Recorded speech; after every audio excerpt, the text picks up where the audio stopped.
Good afternoon, everyone. Thank you for joining in. Welcome to IPDay's Webinar Wednesday. Our webinar for today is entitled Building Productive Partnerships in Adult Education. So we're going to be talking about how to effectively strengthen or even form partnerships in adult education within your own school, district, or college. And we're gonna give you some examples and talk about some of the important and lasting partnerships that we've built in Hillsborough County Public Schools. So before we begin, there's just a few housekeeping things I'd like for you to remember. Please, if you have any questions, use the Q&A option on your Zoom toolbar and type in your questions there. We will be periodically checking the Q&A tab for any of your questions. We'll be happy to assist and respond to your questions. Your microphones will be muted throughout the duration of the webinar. You will only be in listen mode. So feel free to use that Q&A option as often as you can. Today's presentation is being recorded and will be available to view again at a later time from the IPDay website within 48 hours. So for today's webinar, I am going to be your facilitator. My name is Ron Cruz. I'm a coordinator of the Caribe Refugee Program in Hillsborough County School, and also a statewide trainer for Florida IPDay and GED testing service. And with me, we have a guest speaker in this webinar. I'm going to let her introduce herself. Hi, my name is Jocelyn Michelle Luongo. I'm the Director of Adult Education for Hillsborough County Public Schools, and I'm happy to be here to talk about some of the strong partnerships that we've built over the years. Thank you, Michelle. So Michelle will be with us today to talk about and really attest to some of the partnerships that we built. And so we're going to really anticipate some of the things that she's going to say as an example on to how to formulate or strengthen your existing partnership. So just a brief disclaimer here in this webinar. There is no blueprint, like there is no a perfect guide how to form partnerships. Partnerships for us is sometimes come at a spur of the moment, sometimes is a fruit of other partnerships we'd already formed. And to say that there is going to be a blueprint for how you can do that, no, that's not going to be the case in this situation. There are various stages in the development of partnerships, and depending on how your partnership starts, that process can change. Partnership also is not linear and rigid. You need to be flexible and sometimes may have to repeat yourself, that the first go around might not work just because of the timing and the environment. But that does not mean is a or is a no-go for the partnership. So please keep trying. There's also a considerable overlap between the different stages of partnerships that we're going to talk about today. And some of these might overlap or even switch around in particular order. Your personal and your collective judgment in formulating these partnerships are very critical. Be sure to watch out some of those red flags, because sometimes when you build partnerships, you always have to think of the collective benefit between you and the partner.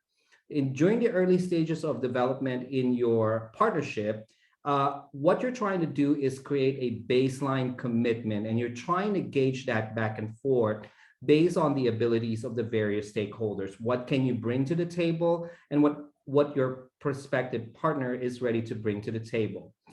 This presentation is not complete, conclusive by any means. It's just a simple checklist that worked for us in Hillsborough County when we're building partnership.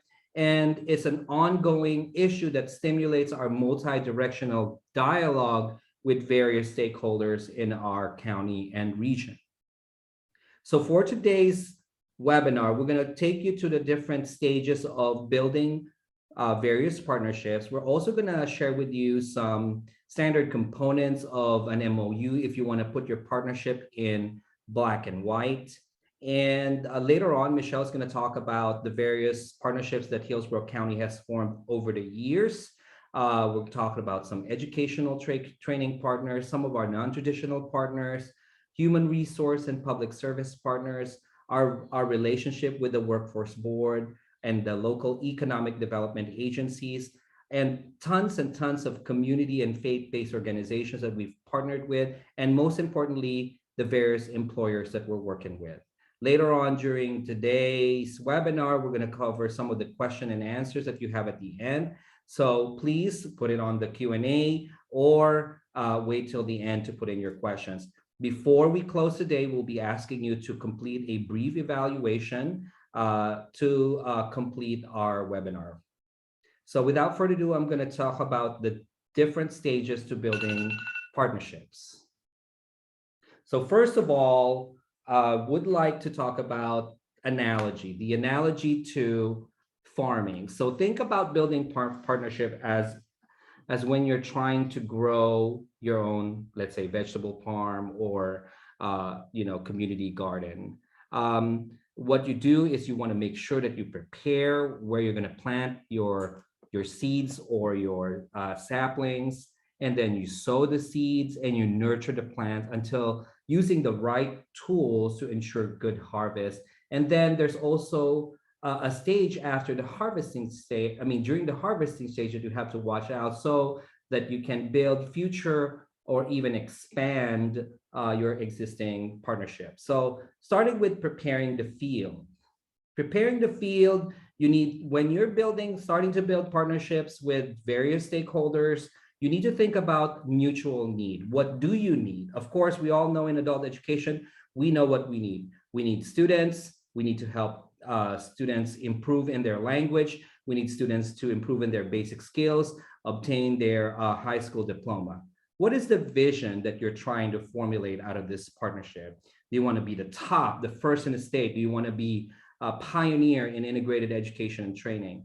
What is your mission? How do you get there? Talk to various stakeholders within your organization and formulate that mission of your organization that you can share with whoever you want to partner with. Also share the different value systems that you have. What are the priorities within your organization? Of course, we want to make sure that the students become self-sufficient. We want the students to demonstrate performance. We want the students to consistently attend classes. You also wanted to create a culture of inclusion that both you and the partner that you're trying to build partnership with are always included in the discussion and being attended to if they have any questions. You have to be walking in the same wavelength. A lot of the people that we usually partner with are not familiar with adult education. We need to talk to them about who the students we serve, what are their basic needs, maybe even demographics of students and age groups that majority that we serve. They need to understand the language. What does LCP mean? What does educational functioning level means?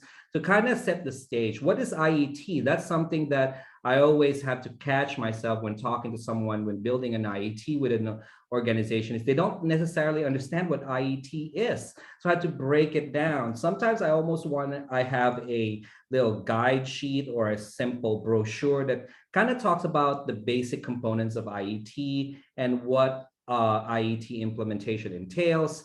Use simple language at the beginning. You do not want to get them lost in the various jargon that we use in adult education. And last but not the least, set the culture. Set the culture of performance, set the culture of helping one another and supporting that mutual need.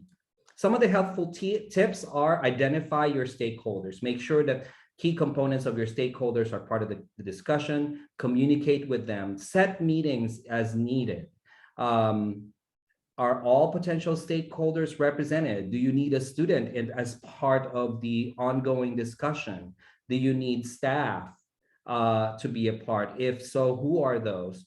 Do any of these agencies have previous experiences working together? A lot of the people that work with Hillsborough County heard about our existing partnership with various organizations, and they wanted to be in on the partnership and see how they can also do the same thing. Are there any historical or traditional barriers between agencies? So if you run into some issues, write it down, take note of that, because that could be an existing barrier that you might encounter in future partnership.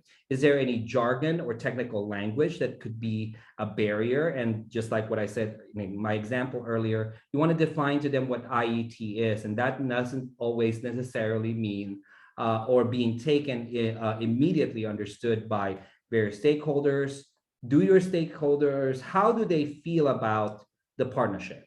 Okay, you want, I always tell them, I want 100% in all the time, but sometimes that 100% is not always going to be the case. Sometimes especially employers, they have their own rules, and there's only so much they can do in terms of partnership. And you need to know where that boundary is and how they feel about the different aspects of partnership that you're trying to bring forward. And last but not the least, are there any barriers for developing a common vision? So if you have an existing vision in your organization and you're partnering with someone, are they going to be able to jump along and join your vision, or is that vision going to be slightly tweaked to meet the needs of your partner? After that, you're going to start sowing the seeds. Once you've prepared the land, you prepared the environment, you want to make sure that you sow the seeds. Sometimes sowing the seeds takes a little bit more than just having a conversation. Sometimes you need a catalyst. So in Hillsborough County, we have a large population of Cuban Haitian refugees. We have a lot of the unaccompanied alien minor in our organization that have been in high need. And the person that has become the catalyst for us is the Refugee Task Force and Lutheran Services of Florida. They are the ones who actually formulated and formed the relationship with the various partners that we have. In one of the example is Mission Hill Church, when there was such a great migration of Afghan and Syrian refugees in our local area. You also want to provide a scope and view of the partnership. You want to have it already predefined so that all you have to do is tweak it once you start sitting in with your partner. You want some representation in there. You want people in the table that are able to make decisions. And then you want to set your priority. For an IET, our priorities are student enrollment, student performance in terms of literacy completion points. We also value attainment of credential or passing their licensure examination. And last but not the least is employment, because our ultimate goal is self-sufficiency for the students. We also want to set some boundaries for accountability. So how do you maintain accountability for you as an organization and for the partner that you have? You want to write it all down. What are you going to put at the table, and what are you expecting the partner to put at the table? Identify rules, roles, responsibilities, and duties. Some, especially if you're a school district, you have a school board that you have to answer to. And so you cannot just formulate on the go your partnerships. Sometimes you're going to need blessings of the school board, of your superintendent, to make sure that all the checks have been has been double checked, and that they are supporting you in formulating that partnership. Communication, I do not need to say that any more than that. That's really critical, especially if you're just sowing the seeds of your partnership. You want to have a democratic consensus and consultation in the way. You don't want your school district to dominate the discussion. Neither you want your partner to dictate really what you need. That's why it helps if you already have your priorities, your accountabilities, rules, and responsibilities already put into play. Power. That's also another important thing to consider here, because there is going to be some type of power that's going to be vested upon your partner. What are their powers? It could be access to buildings, access to materials and space and resources. And you need to respect that power in order to strengthen that partnership. Socialization. You also want to have some time where you can just meet with the person and just check with them, and not necessarily having to do with the goals and the fruits of the partnership. You want to have some socialization. It kind of helps put all parties at ease and get to know you at a personal level. Skills and expertise, that's where we need to be. Why are we coming into this organization or partnership? Is because the partner has a special set of skills or levels of expertise that we do not have, that's going to complement our skills and expertise to make students more successful in their plight to achieving their American dream. And last but not the least, you need to understand the funding cycle. So partnerships can happen at any point in time. It could happen at the middle of this fiscal year. So how do you do that? How do you how do you set that into play? If you're going to allocate some grant dollars into it and it's a new partnership, then you need to understand that you have to do an amendment into your grant to make sure you got enough funding into the development of that partnership. So understanding the timing and the funding cycle and what entails into formulating the partnership is very important. Some of the helpful tools: establish communication channels. Who do you talk to for different things? You don't always want to be talking to the supervisor or to the director. Who is the key person or key contact for various needs? Ensure that there is a free flow of information. Loop your partners into some of the emails, copy them in some of the informational emails that you circulate within your organization, so they're always understanding what's happening within your organization that impacts the partnership. Revisit the representation. Maybe you'll have to find out, okay, we need to bring in this additional person because it's quite overwhelming, the task. So you're always able to make those changes throughout the partnership. You may have to revisit your rules and create some bylaws. You might want to check for skills and competencies that they do have. Sometimes I'm coming to, let's say, an employer, I'm looking for a particular technical training service that they can provide. And once I get in there, we realize, oh, they don't have the classroom, they don't have the facility, they do have the expert. So then now what I can do is now augment that need to make that partnership happen. Also, plan for training and development. Have some common meetings where you're both growing together with your partner. Monitor your progress over a period of time, both formally and informally. Hold some social events, attempt to secure some long-term financial commitments, like when do you expect to get an invoice if there is a financial contract involved. And then last but not the least, harmonize the program needs with donor funding cycles.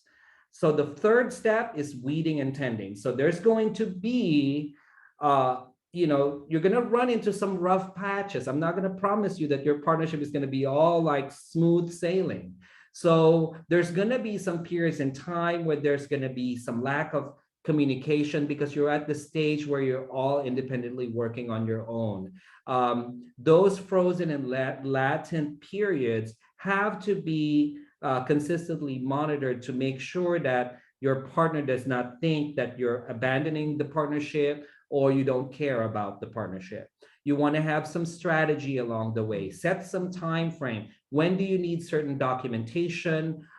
When do you want a particular class to start and end? They always have to have those time frames, and the time frames can change over time because it's not all, you're always planning for the best, but of course expecting the worst. So you want it to be able to be flexible with that time frame.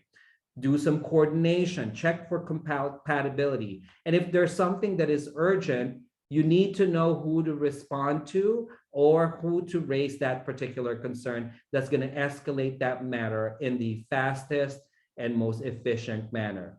You have to provide your partner also with some type of direction. It goes side by side with forming different trainings together with the partners. And last but not the least, evaluate, and monitor. You want to make sure, is this partnership working? Is it achieving the intended results? Are we getting the return on investment that we are putting into the table? Here are some helpful tips. Draw up and communicate some strategies clearly, finalize the direction of your projects, capitalize on the opportunities and enthusiasm. So really, when something goes really right, we just want to celebrate, make sure you acknowledge your partner and you show the gratitude for the partnership. Coordinate actions and programs with each other. Watch out for some incompatibility. So if things are not working out, or certain components of your partnership are not working out, maybe it's a difficult person in that organization, you always want to be able to open up to your partner and be honest and forthcoming, rather than wait till the end and blame the lack of results due to that observation that you had in the beginning. Also, ensure that the timeframes are very realistic and their deadlines are being met. These are all very important because the reports that we get are also reports that we have to submit to Tallahassee. So they have to meet those timelines, and those timelines they can't change, especially if they had something to do with submission of results or outcomes. And then last but not the least, plan and evaluate both partnership and intended change. The last, I wanted to talk to you about some of the components of an MOU that might come useful to you. These are just some of the important components that we put in our MOU in Hillsborough County Public Schools, some of which you might already see or recognize, but these are all basic. What we did is we put in a copy of this standard language MOU into the workbook so you can take a look at it. What are these components look like? What does it say? And it might increase or decrease in components based on your district. Hillsborough has so many different requirements. We have to make sure that if they're accessing the building in our campuses, that they comply with the Jessica Lunsford Act. We also want to make sure that they also are some record keeping and confidentiality clauses that force the partner to make sure to follow our confidentiality and rules on protecting student information. You also want to put in some ways on language as to how you're going to modify or even terminate the partnership at a later point in time if you discover that things are not working out. And of course, you need to know who needs to be signing those documents. We want people that had the highest power or signature authority within the organization. So in our district, we always have either the superintendent or the school board, the chair of the school board, to sign all of our memorandums of understanding. Last stage is harvesting. So we're preparing to close out the year, close out the period of the partnership. There's also a routine. You want to make sure that you leave a lingering, how should I call it? Sense of wanting to come back and restart and work on another project with you again. You want to make sure that those are, you open the door for future partnership. You also want to provide your partner some reports. Some of the reports that we show, like percentage of students that making gains, our NRS reports and tables, and then narrow it down to the students that are actually in common within the partner, and share with them that sometimes the partner always want to host a party or a celebration within their organization to celebrate the students and what they've accomplished throughout the partnership. You want to build that sense of continuity and use the results of your evaluation and monitoring to make some changes as you restart a new partnership. So here are just last helpful tips here. Establish them working partner as usual, the way of doing business, facilitate the institutionalization of the program. So if you can really make sure that you can institutionalize the program in such a way that the program would kind of manage itself with very minimal supervision. That's where you want it to be. Build on that connection and use that connection as capital. Have the conversation with your existing partner and ask them, who else can we partner with this? How can we expand the reach of our services within our region? Maintain that momentum and that rigor within your partnership. As long as you show enthusiasm, your partner will, it kind of will rub off on your prospective partner. Report to all the people that have donated things and supported your partnership along the way, whether or not they are part or as or a major player within the partnership. Seek future grants. Use this partnership to to apply for additional funding and other grants that you may be entitled to for the work that you do. Look for new sponsors because we can always use additional funding in adult education. So that's just a quick overview of all the different steps. Now I'm going to turn this over to Michelle Owango to talk about some of Hillsborough County Public Schools partnerships. Good afternoon. Great adult ed partnerships are great because of the strength of the adult program and the partner that we choose to work with. Most of those partners already have clients that they want to educate within their own community.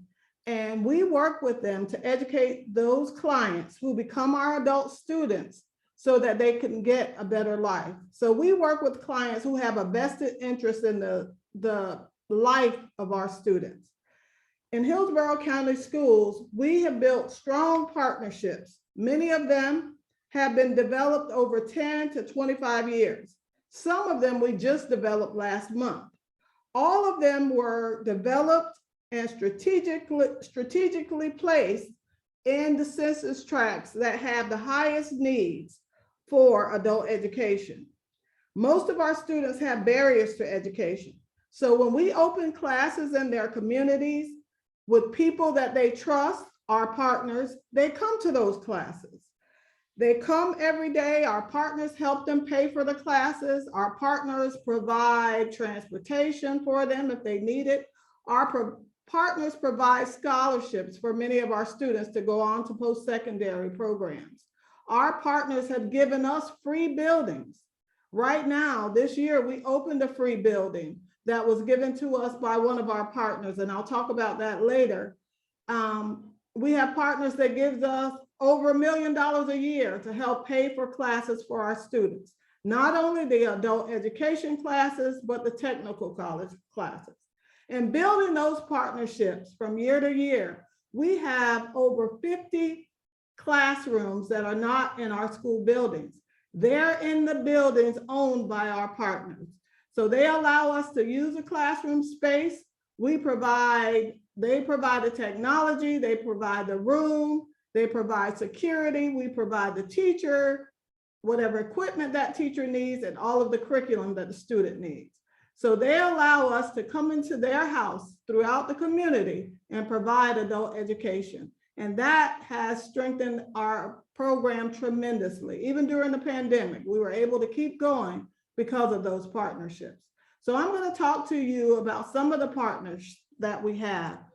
I would say 65% of our students are from one of our partner programs.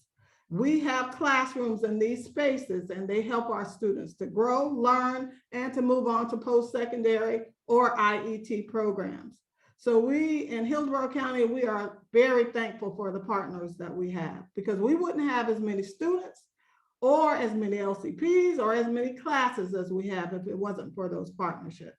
So some of the educational partners and training providers that we work together with in Hillsborough are our Hillsborough technical colleges. We are part of those technical colleges. It's a part of Hillsborough County Public Schools. We have classes at all of the technical colleges. About 20 years ago, when I became a part of adult education, we had no classes at the technical colleges. All of the adult classes were in the evening. We only had one standalone adult school. So we had to do a lot of convincing to put our adult ed, ABE, GED, ESOL on those technical college campuses. I'm proud to say that we have classes at every one of our technical colleges, and it has truly strengthened our program. We used to have classes at Hillsborough Community College, but now that our graduation rate has increased to 89%, they didn't see a need. But when it was in the 70s, 75, 85, they wanted to have GED classes on campus. Now they refer their students to us. So we still have a partnership. They simply refer all of the students that come to them that need a diploma to our program. They walk them over and we help make sure that they're in an adult program and they get back to HCC once they finish. We also have partnered with an organization called the Finlay Institute of Nursing. This organization works with students from various cultures who has English as their second language. They work with the students to help them get into a nursing field. So they have medical assistants, phlebotomy, pharmacy tech, home health aid. They have various medical programs that they teach in Spanish and English. To help strengthen those students, they asked us to put ESOL classes in as a part of each one of those technical college classes. So now that became an instant IET. So we also do the same thing with the Ana Mendez University. They offer technical college programs. We offer the ESOL portion. Our teachers work together. We help students gain credentials. They gain their ESOL. They move up in ESOL. They gain their GED and they get a technical college diploma at the same time. So that's also a great IET. The same thing is true for the Concierge Healthcare Training Center and the CNA Technical Center. They provide the adult students that we have with the technical IET piece so that they can become CNAs, so that they can become phlebotomists.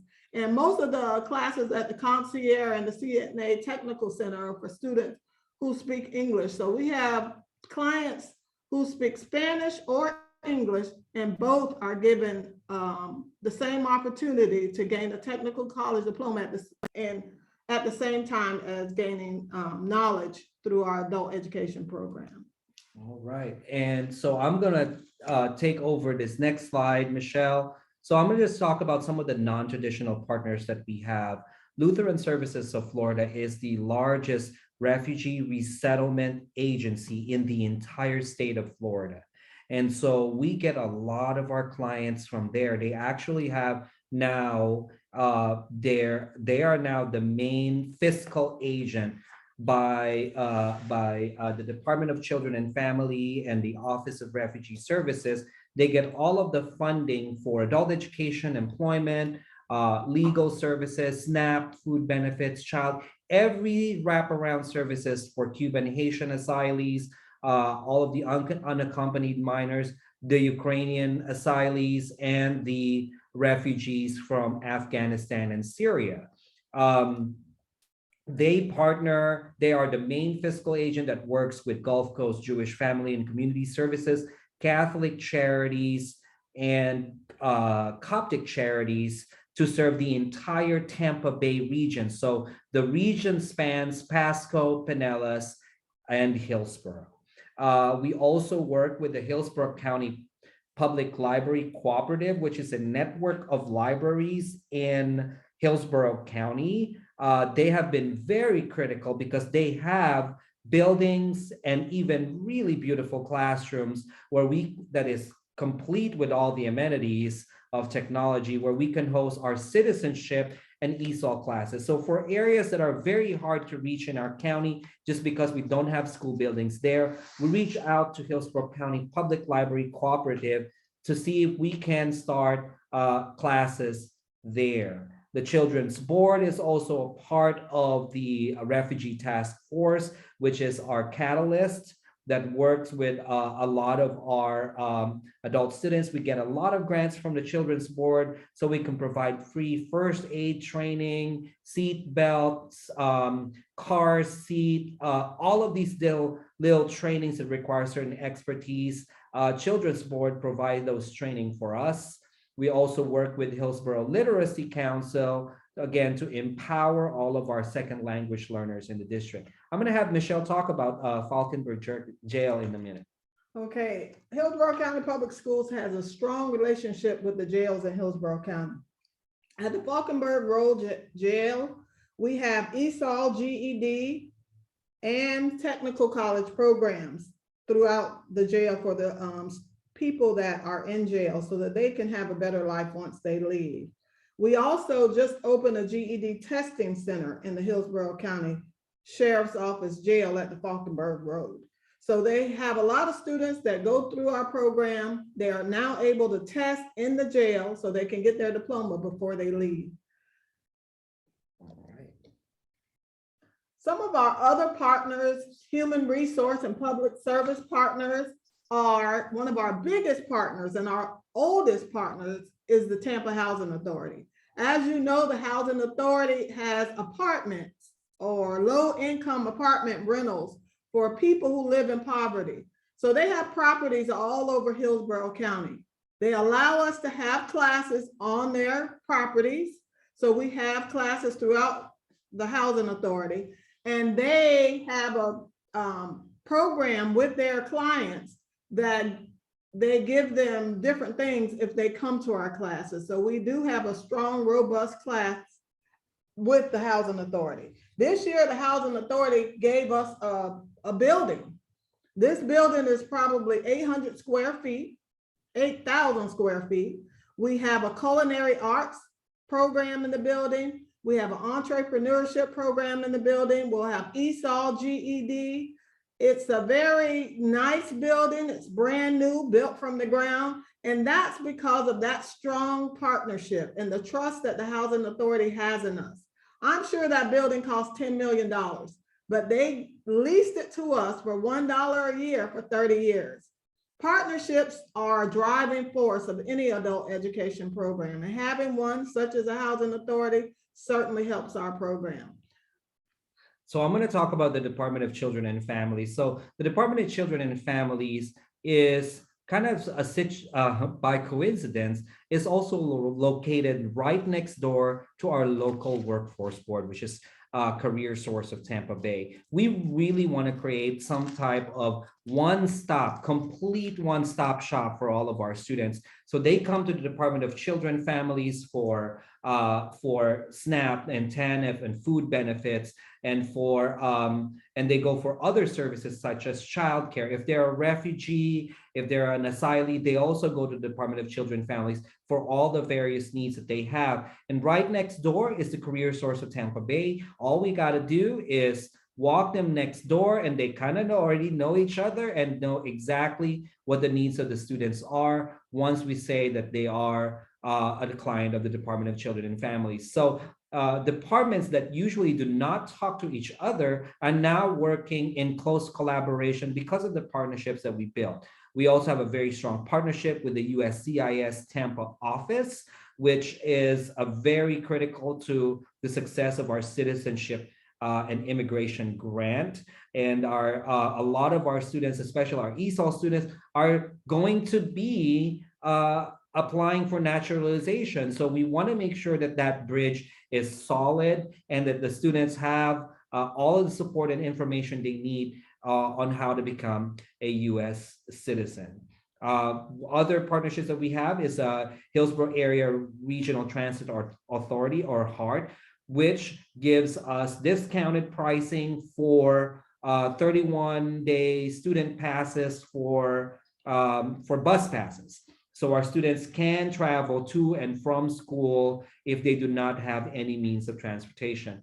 Michelle, do you want to talk about Dress for Success? Dress for Success is a program that provides our students that are going out to look for a job with resume building, and they provide them with the clothes and shoes they need to get that job.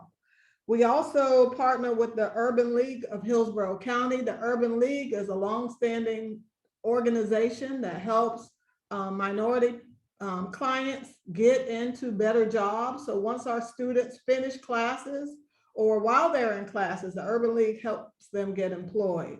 Hillsborough County Family Opportunity Center is also new to our program. It was a part of the Hillsborough County School Board, but Hillsborough County Schools, public schools where we work, provided us with 3 free buildings.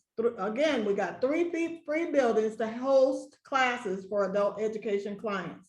But the Family Opportunity Centers are different because it's a 2-generation approach to adult education. We help parents, and then we have daycare centers inside those Family Opportunity Centers for their younger kids. So we're helping the pre-K students become prepared to move on to kindergarten. So that's a very big, important part of our program. All right, so you want to talk about Career Source? Career Source, we've had that partnership for over 25 years, and we have classes inside the Career Source main buildings. So we have ESOL, GED, high school credit classes in their buildings. They refer clients to us, we refer clients to them. And Career Source also has an MOU with us, and they have some of their counselors in some of our buildings because their buildings are on the outskirts of town. Ours are inside town, so we allow them free space in our buildings as well. So they have their counselors there to help our clients or our students to get jobs. Job Corps is also an organization that we work with. The students in Job Corps go to Job Corps and they have GED inside Job Corps, but we also support those programs by providing parents and teachers to those Job Corps programs because the Job Corps main site is in Pinellas County.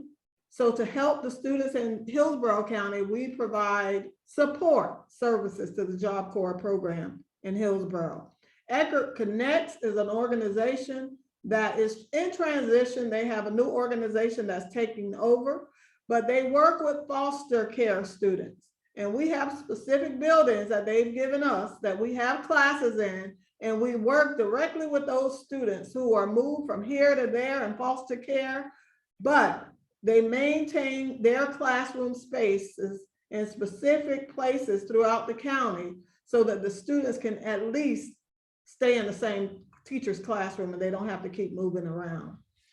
So Lutheran Services is not just a resettlement agency. Lutheran Services is also a workforce development agency because they are tasked to providing training, career laddering for all refugees, asylees, Cuban Haitian entrants in the country. So they're also working very closely with us and looking at us because we are the cheapest provider of technical training. Most of those students that are under Lutheran Services of Florida, we make sure that they go to Hillsborough County Public Schools adult education centers and also technical colleges.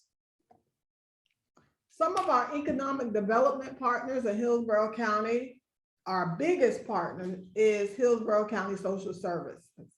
And I say the biggest partner because they have provided our students with over $8 million over the last 5 years. They pay for tuition to our AGE programs. They pay for tuition for the technical colleges. They pay tuition for post-secondary programs. They also help our students with rent. They help them with their lights. They help do anything that they can to keep the student in school. They also provide them with jobs through social services and training. So that's one of our biggest partnerships, and they do it through a community service block grant. I'm sure in all of your communities, your county's main county agency also gets the community service block grant. And it's to strengthen the students in the community or the people in the community. So talk to them about that community service block grant to see if you can get funds or they can braid funds with you to help your students. The University Area Community Development Center, we have classes in there. We've had classes in there for at least 17 or 18 years. They recruit the students for those classes. If a student can't pay, they pay. We provide the teachers, we provide the equipment, we provide childcare at the University Area Community Development Center, and it's right in the middle of one of the highest needs, the high poverty areas in our community. So a lot of students go through there. So it's a real big partnership, and we're very thankful for that. Hillsborough County Parks and Rec, as you know, most park and recreation centers open in the afternoon or evening for students or on non-student days. Our Hillsborough County Parks and Rec department allows us to place classrooms for our adult education students. We have ESOL, GED, credit recovery classes at different parks and rec centers throughout the county. So our goal, and the city of Tampa, our goal is to be in every census tract where poverty exists. And we do that through having classes in places that we don't have buildings. So our extension, our arms, are those places like Hillsborough County Parks and Rec, the city of Tampa. We also work with the Hillsborough County Board of County Commissioners. They give our students scholarships every year. They are the ones that give us that community service block grant. So our commissioners know about our program. We go to their meetings from time to time, and we help strengthen the people that live in Hillsborough County, and they're thankful for it. Some of our community and faith-based partners, the ones that we work with, churches that allow us to have classes on their campuses in the daytime and nighttime. We only have one that charges us a fee, and we're happy to pay that fee because we have students all over 2 floors of their building. And the fee is just the light. We just pay for the light bill, which is, we can do that. It's a nominal fee. If we had to rent a building to be in that area, and that area has thousands of refugees or non-English speakers from the Middle Eastern countries mostly. They have a mosque around the corner. We try to have classes at the mosque, but the way that it operates, women couldn't be in the classroom with men, so we did it at the church. And the church helps them with furniture, it helps them with everything. So we have Mission Hills Church that does that. We have Idlewild Baptist Church that also owns the Hope Street Church. We also have partnerships with the Salvation Army and the Metropolitan Ministries. Both of them are faith-based organizations. They're churches as well. And they have clients that they work with that are down on their luck, that are homeless, that are coming out of rehab. They live on their campuses, and we provide adult education on those campuses. We've had those partnerships for over 17 years, and we get a lot of students from the Salvation Army and the Metropolitan Ministries. The United Way of Suncoast, they work with HCC and providing CNA classes, and we're partnering with them for an IET as we speak. Awesome. Prospera USA is a very critical partner because this year, Hillsborough County launched our entrepreneurship IET program. So our entrepreneurship IET program, through the partnership with Prospera, will allow our students to receive seed money up to $500 or $1,000 to start their own business. They also provide them with 1 full free year of accounting services and an additional 1 year of advertising specialists. So our students do not have to invest their hard-earned money towards their business advertising and also for accounting services for at least the first year of them launching their own small business, and Prospera is providing all of those services for us. So Michelle, talk about, I'm going to talk about the employer partners of Hillsborough County, which is also very critical for our IET. Butler Drone Solutions actually walked in our door and said, hey, this is what we do. We specialize in this. Is there a need? And I said, yes, definitely we do. There's so much application of drones in various different industries. So we realized starting up a drone IET program was very critical. We have another large agency in Tampa where we just recently this year, out here late last year, partnered with, which is the Tampa Bay Fisheries, most of which are non-English speakers that work there. So they came to us and said, we have so many non-English speakers. They're having difficulty rising in the ranks. It's becoming almost a security or a safety issue if we're not able to communicate with them in English. So we formulated a partnership with them so that we can educate all of their non-English speaking employees. And the same is true for Fanatics. Very similar, two different industries came to us. Large majority of their workforce is non-English speaker. And we said, this is what we do. We provide adult education. We teach English to adults. So let us take care of that part. And we asked them, what can you do to all of our students that are actually devoting the time? A lot of these companies that we work for, like Palm River Road, Marriott, and Hilton Hotels, they offered free classroom, special breaks for their employees, like 15 minutes of paid breaks so that they can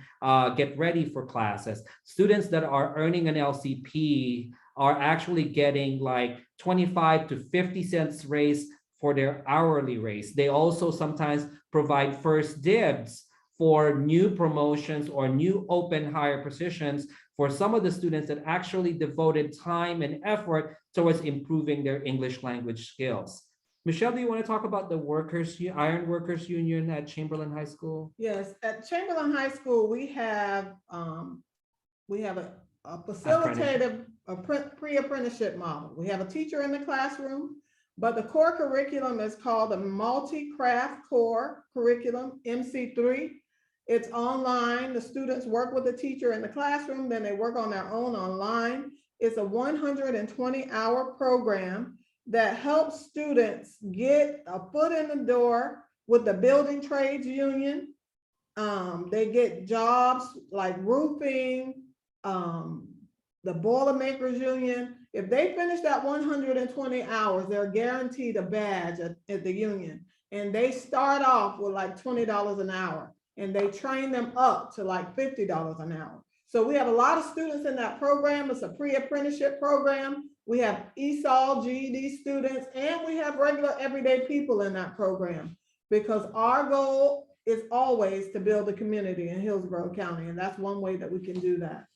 So one day, Tampa General Hospital came to me and Michelle and said that we wanted to grow capacity from within. A lot of their cafeteria, custodial, frontline workers that are living at pretty much with a minimum wage or at low wage, they want to give them the opportunity to be able to rise within the ranks and gain their foothold within the allied hair care field. So we started partnering with Tampa General Hospital. We put in some mobile labs into the Tampa General Hospital. So during the break, students, their workers, the cafeteria workers, the custodians, during their break, during their lunch, or during their after hours, they can go into the mobile lab, check out a laptop computer, start completing their GED online, and start investing or starting learning their English. We also have certain partnerships for employment with Seminole Hard Rock, the Tampa International Airport. They have a large real estate that we can capitalize on. They have a significant amount of non-English speaking and students that work there that do not have a high school diploma. So we're working with the Tampa International Airport, including the concessions that are outside of the Tampa International Airport, which is managed by Paradis Lagardère. We're working with them to develop this Serve Safe program, IET, with them, so that the students within let's say, the parking facility of Tampa International Airport can decide to move inside the Tampa Airport and start working within the concessions. So we're trying to allow upward mobility for some of our students that are low income and gain additional skills, and they can rise up within the ranks of various employers. Michelle, talk about the College and Resource Support Fair that we hosted very recently. We recently had a college resource and support fair right at the end of the school year. It was hosted by, as you see, the Tampa Housing Authority and that new building that they gave us. That's a part of the cafeteria, but we had FedEx and other employers there. We had a child care training program there and a program that allows students to get child care vouchers so that they can put their kids in child care. We also had some of our CTE programs. We had Hillsborough County Public Schools there trying to recruit clients. We had Hillsborough Community College providing information. We had various stakeholders that we work with every day. Career Source was there.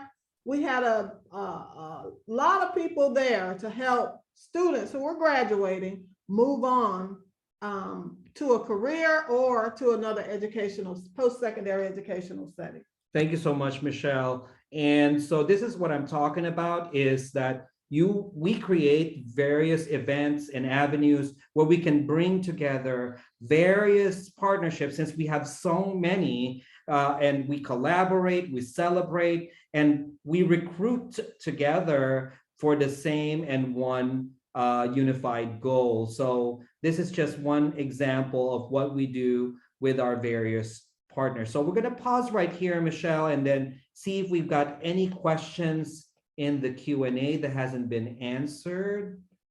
Okay.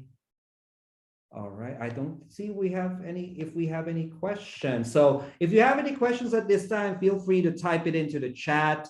And we'll be happy to answer any of your questions with regards to some of the partnerships that we just talked about and the steps on how to formulate or build or expand your partnership.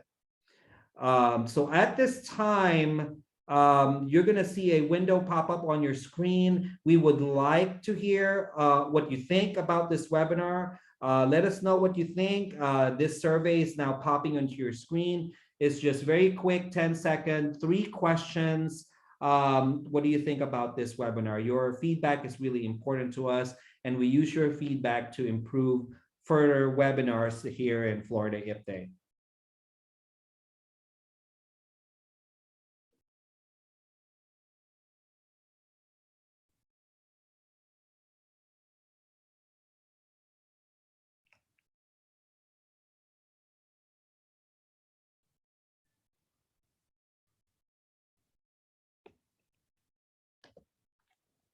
Okay, we really appreciate you completing that evaluation for us.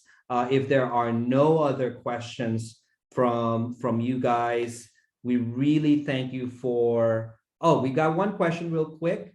How many full-time GED teachers do we employ, Michelle? We probably have about 24, but we have probably 220 GED teachers, 24 full-time. Right. So a lot of our employees are part-time teachers because that's just the way of the world. Most of our teachers already teach in the K-12 program and recruit them to teach at night in Hillsborough County Adult Education. Thank you so much for that question. With that said, we want to just again say thank you between me and Michelle. We wanted to thank you for tuning in this afternoon. I know your time is very important. Hopefully we were able to provide you with some useful tips, resources, and kind of like a guide in formulating and building and expanding your own partnership. Until next time, have a wonderful rest of the afternoon.